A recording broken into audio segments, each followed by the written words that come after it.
بسم اللہ الرحمن الرحیم۔ ایک دفعہ ایک آدمی کے گھر بزرگ مہمان ہوا۔ وہ آدمی بہت ہی مہمان نواز تھا اور اس کے ساتھ ساتھ وہ بہت شاطر اور چلاک بھی تھا۔ وہ ہر آنے والے مسلمان مہمان کے ساتھ کوئی نہ کوئی چلاکی ضرور کھیلتا، لیکن ہر بار اسے اپنے منہ کی کھانی پڑتی۔ ایک دفعہ ایک بزرگ اس کے گھر مہمان ہوا۔ وہ غیر مسلم آدمی اس کو ایک کمرے میں لے گیا جہاں اس نے ایک چارپائی ڈالی ہوئی تھی اور اس کے اوپر کمبل رکھا ہوا تھا۔ اس آدمی نے اسے آرام کرنے کو کہا اور اس کے بعد فرمایا، میں آپ کے لیے کچھ کھانے کے لیے لاتا ہوں۔ اس وقت کھانے کا وقت تھا تو بزرگ سمجھا شاید روٹی اور سالن لے کر آئے گا۔ تھوڑی دیر بعد اس کے ہاتھوں میں دیکھ کر وہ بزرگ بڑا حیران ہوا کیونکہ اس آدمی نے انگوروں کے گچھے اٹھائے ہوئے تھے۔ بزرگ نے دل میں سوچا کہ ابھی تو روٹی کھانے کا وقت ہے، لیکن شاید وہ سمجھا کہ ان کا رواج ایسا ہوگا۔ اس کے بعد اس بزرگ نے انگوروں کو کھا لیا۔ اس آدمی کی 3 بیٹیاں اور ایک بیوی تھی۔ اس کی تینوں بیٹیاں اور بیوی بھی حسین و جمیل تھیں۔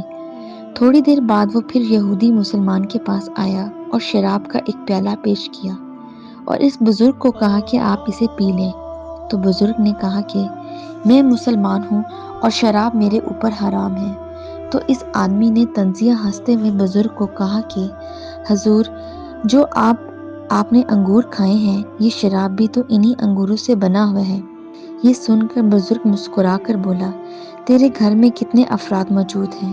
تو اس آدمی نے جواب دیا، میری 3 بیٹیاں اور ایک حسین و جمیل بیوی ہے۔ تو اس بزرگ نے کہا، میں نے سنا تھا کہ تم اپنے مہمان کی ہر مناسب خواہش کو پورا کرتے ہو۔ تو اس آدمی نے ہنستے ہوئے کہا، ہاں بالکل تم نے صحیح سنا ہے۔ تو اس بزرگ نے کہا کہ تم بھی میری ایک خواہش پوری کرو۔ تو اس نے کہا، اے بزرگ، تم بھی اپنی خواہش بتاؤ۔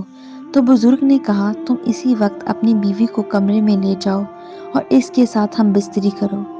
یہ سن کر وہ آدمی بڑا حیران و پریشان ہوا کہ اس بزرگ کا اس بات کے پیچھے کیا مقصد ہے۔ اس کے بعد وہ اپنی بیوی کو اندر لے گیا اور تھوڑی دیر بعد ہم بستری کرنے کے بعد گھر واپس آ گیا۔